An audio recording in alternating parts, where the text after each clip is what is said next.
Bom dia, pessoal, tudo bem com vocês? Como vocês estão? Eu tô em dívida com vocês porque ontem eu fiquei de passar, o vídeo, de postar o vídeo sobre bipolaridade espiritual, mas eu gravei, não deu certo, aí eu resolvi gravar agora de manhã porque tava muito barulho aqui. Vamos lá, gente. Você sabe o que é bipolaridade espiritual? Você já parou para pensar nessa palavra? Eu coloquei ontem essa pergunta para vocês. E eu espero que vocês tenham refletido sobre isso, que vocês tenham pensado o que é bipolaridade espiritual. Eu vou ler um versículo aqui da palavra de Deus e a gente vai começar a falar sobre isso. Está em Tiago, capítulo 1, do versículo 6 ao 8. E diz assim: peça, porém, com fé, sem duvidar, pois aquele que duvida é semelhante à onda do mar, levada e agitada pelo vento. Não pense que tal pessoa receberá coisa alguma do Senhor, pois tem a mente dividida e é instável em tudo o que faz. Então, o que eu quero trazer para vocês essa semana? Eu já falei, semana passada, sobre negar-se a si mesmo, que é uma das necessidades da gente quanto cristão. E se a gente verdadeiramente quer viver uma vida com o Senhor, porque a partir do momento que a sua vida só tem por objetivo buscar os seus próprios interesses, você está sendo egoísta, certo? E não foi esse o exemplo que Jesus deixou para nós. Jesus, se mostrou uma pessoa que abriu mão de si mesma em prol de salvar outros, Como eu já disse, Jesus teve condição de, se ele não quisesse fazer isso, ele não faria. Mas por amor a nós, por amor ao propósito que Deus tinha na vida dele, ele entregou-se a si mesmo, negou aos seus medos, as suas inseguranças, as suas angústias, porque afinal de contas ele estava num corpo físico e ele vivia todos os dilemas que nós, como ser humano, vivemos. Por isso que ele necessitou vir como um ser humano, para que ele pudesse vencer todas as possibilidades, todas as dificuldades que nós temos como humanos, para nos dar essa autoridade sobre o nome dele. Então, em nome de Jesus, você pode vencer sua insegurança, sua timidez, sua vergonha, sua falta de coragem, qualquer coisa, você pode vencer qualquer coisa. E agora a gente vai falar sobre essa bipolaridade espiritual. Que é o quê? A bipolaridade espiritual é um nome que a gente está dando a essa instabilidade emocional que nós temos, essa instabilidade espiritual que nós temos com relação a você vai, coloca um propósito, ou vai no culto, ou tá ali no momento de fervor com Deus, e você busca, e você se entrega, mas vai passando o tempo e você começa a se esfriar e volta a ser quem você era antes. Então, quer dizer, você se dispõe a mudar, não, vou orar agora, vou fazer um propósito de ler a Bíblia, vou fazer um propósito de jejuar, vou fazer um propósito, e você começa ali naquele fervor, mas vai passando o tempo, você vai se acomodando, você vai se deixando levar pela sua carne, pela sua alma, e você acaba o quê? Abrindo mão daquilo e voltando a ser quem você era, Então a gente vê que isso é uma coisa, tipo assim, a gente vive altos e baixos. Então isso nos impede de verdadeiramente viver aquilo que Deus tem preparado para nós. A gente vê que o povo de Israel, a nação de Israel viveu muito isso. Se a gente for ler o livro de Êxodo, quando Moisés vai tirar o povo do Egito, antes dele tirar, Deus já tinha feito uma promessa àquele povo: Deus enviaria o libertador, Deus enviaria aquele que iria libertar o povo. Mas o que acontece?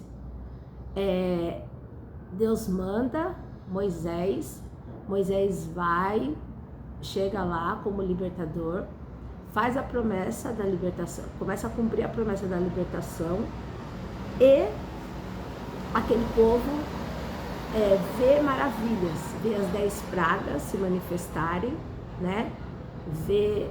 E nenhuma delas atinge o povo de Israel, sempre atinge só os egípcios.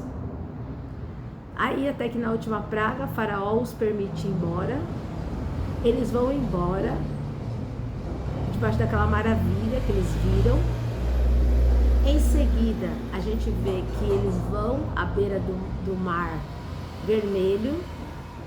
Deus os leva por ali para novamente manifestar a glória dele, mostrar quem ele era, né? Aí Deus abre o mar, aquele povo passa, o exército de Faraó vem atrás, e sem que eles precisassem lutar, o próprio Deus derrota o exército do Egito, o exército de Faraó, como? Fechando o mar sobre eles. Ok, não, aquele fervor, Deus é mais, né? Aquela exaltação a Deus. Mas aí eles estão no meio do deserto e começa a vida, o seu dia a dia, que era chegar à terra de Canaã. Então anda, para. E aí eles começaram a desanimar.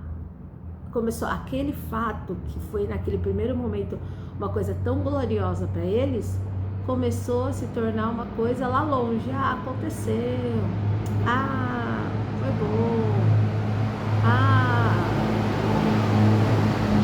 gente poderia, né? A gente tá sofrendo, a gente não tem isso, a gente não tem aquilo, a gente não tem água, a gente não tem carne. Se vocês lerem o livro de Êxodo, vocês vão ver isso.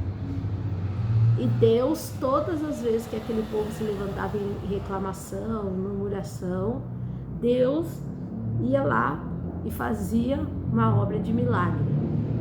Então Deus mandava o pão do céu, Deus mandou uma revoada de codornizes quando eles queriam comer carne, Deus tirou água da pedra no meio do deserto, quando eles estavam com sede. Deus foi manifestando a glória dele. Mas nada daquilo era o suficiente para manter aquele povo firme na fé e no propósito.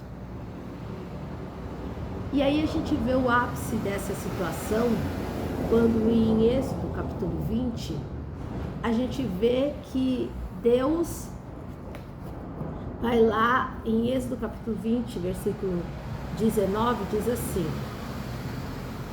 Deixa eu contar antes o que aconteceu, né? Se vocês forem lá ler o capítulo 20, o capítulo 19, vocês vão entender que Deus chega lá para o povo, Deus fala com Moisés e fala para Moisés assim: manda que o povo se santifique, que o povo me busque, porque daqui a 3 dias vocês vão ao pé do Monte Sinai e ali eu vou falar com o povo. Aí aquele povo vai, faz o que Moisés orienta, se santificam e vão ao pé do monte. A Bíblia diz assim, que quando eles chegaram no pé do monte, Deus já estava se manifestando, né? Tinha terremoto, tinha fumaça, eles ouviam uma trombeta muito alta e eles começaram a ficar com medo. E aí é o que eu disse, em Êxodo capítulo 20, versículo 19, assim, tu mesmo falas conosco e ouviremos, mas que Deus não fale conosco para que não morramos. Então quer dizer, o que aconteceu? O que a gente pode trazer para a nossa vida hoje dessa passagem de Êxodo, da história de Êxodo? Que muitas vezes a gente vê Deus, sente a presença de Deus através de um louvor que toca a nossa alma, nosso espírito, que nos dá alegria. A gente vê Deus quando Deus fala através de uma palavra com a gente e naquele momento a gente faz um propósito de buscar mais a Deus, de ser melhor com Deus. E de repente, ao passar do tempo, a gente começa a esfriar naquele propósito e começa a olhar as dificuldades, as coisas que são do dia a dia. A nossa vida não é porque Deus está na nossa vida, porque a gente tem que caminhar pelo deserto, temos que acordar cedo para ir para a escola, para trabalhar, temos que ter responsabilidade com nos nossos afazeres, em estudar. Temos que ter um monte de coisa que tanto para o ímpio quanto para o justo. E a gente começa a olhar para aquilo e começa a, o quê? A desanimar com relação ao que a gente vai fazer. A quem Deus é, não, porque a gente cria uma expectativa de que a nossa vida tem que ser um constante mover de Deus. E não é assim. O mover de Deus acontece ou para mostrar um milagre, sempre é para manifestar a presença de Deus, a glória de Deus. Mas não que ele vá acontecer todos os dias, 24 horas por dia. Ele já acontece, né, de uma forma que a gente se acostuma. Todo dia quando você acorda porque Deus te deu mais uma oportunidade. Isso já é um milagre. O milagre da vida, de você estar vivo. Mas a gente se acostuma tanto que a gente começa a reclamar. Ai, que vida chata. Ai, que hoje tá frio. Que hoje eu tenho que levantar cedo para ir pra escola. Ai, que eu queria isso. Que eu queria comprar uma roupa. Que eu queria comer tal coisa. E que, ai, que vida, que sofrimento. E a gente começa o quê? A desanimar. Porque a gente lança sobre Deus aquilo que... não de uma forma a levar a Deus algo, Senhor, eu estava com vontade de comer isso, mas se não, né, se não dá, amém, eu creio que o Senhor vai preparar, eu estava com vontade de comprar essa coisa, agora não dá, amém, entende? Não, a gente, em vez de fazer esse processo, não, a gente começa o quê? A murmurar, a se afastar de Deus, e é como diz aqui, a gente vai vendo tudo isso aqui, ao ponto de que a gente começa a colocar sobre as pessoas a responsabilidade da nossa comunhão com Deus. Se a pastora Lu fica lá, põe vídeo, vai na oração, vamos orar todo dia, vamos não sei o que lá. Aí tá todo mundo fervoroso. Se a gente entrega para vocês a responsabilidade de vocês cuidarem da vida espiritual de vocês esmorecem. Que é aquilo que a gente está falando aqui, né? Nessa passagem, fala. O povo achava muito trabalhoso. Por quê? Porque tinha que se santificar antes, tinha que ter um compromisso de não pecar, de lutar contra o pecado, tinha que fazer todo um processo para poder chegar na presença de Deus. E aí as pessoas falam, não, isso é muito trabalhoso, isso é muito perigoso, não, a gente tem que se abster muito de tudo, isso é muito ruim. Então é mais fácil ficar esperando alguém nos levar a Deus. Então a gente fica nesse alto e baixo, ora, busca, quando tá lá, tá buscando, né? Daí a pouco tá caído de novo. E isso tá o quê? Nos impedindo de crescer e de alcançar a maturidade. Porque grandes coisas só vão vir quando a gente for grande em Deus. Não é quando vocês forem adultos, não é quando a gente é adulto. É quando a gente cresce espiritualmente ao ponto de se tornar grande na presença de Deus. Mas toda vez que você vai, é a história da bexiga que eu contei. Se você parar de soprar a bexiga, ela vai esvaziar. Entende? Então olha a sua vida como um grande bexigão, que você não pode parar de soprar. Se você soprar pouco, ele vai render pouco. Se você soprar muito, ela vai encher mais rápido. Ok? Então, e a gente vê também ali, né? Também em Êxodo, a gente vê que quando Moisés sobe ao monte Sinai para receber as leis, né, os 10 mandamentos, Moisés fica 40 dias naquele lugar sem ter contato com ninguém. E aquele povo começa a acreditar que Moisés morreu. E aí o que eles fazem? Eles vão lá e pedem para Arão construir um Deus para eles, que os guie. Não, Moisés foi lá atrás de Deus e morreu. Então Arão agora faz um Deus para nós, para que nós o adoremos. Por quê? Porque quem era a representação de Deus para eles? Moisés. E se Moisés morreu, eles precisavam de outra coisa para colocar no lugar. Outro Deus para colocar no lugar. né? Então eles vão lá e constroem o bezerro de ouro e começam a o adorar. Então isso também é um grande erro, quando a gente coloca que tal pessoa é a representação de Deus na nossa vida. Então se eu não estiver com essa pessoa, eu não estou com Deus. Aí você vai buscar outro Deus, entende? Precisa estar aquela pessoa na sua vida constantemente falando, te exortando, te chamando para orar, te chamando para ler a Bíblia, te empurrando, entende? Para que você esteja na presença de Deus. Se não, você não está na presença de Deus.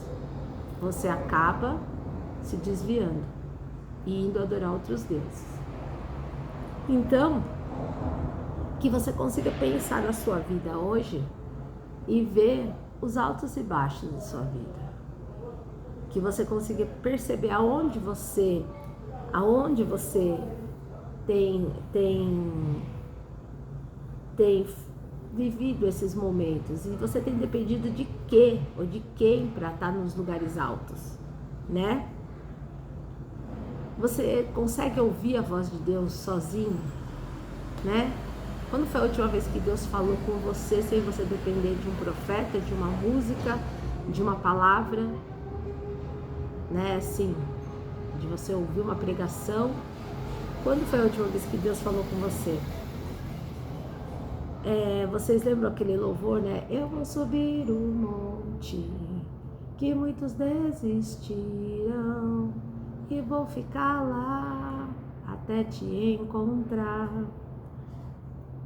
Então você tem que estabelecer um processo na sua vida para você subir esse monte e para ficar firme lá até que você verdadeiramente tenha uma transformação de vida. E que essa transformação de vida mude você ao ponto de você ouvir a voz de Deus sem precisar de ninguém.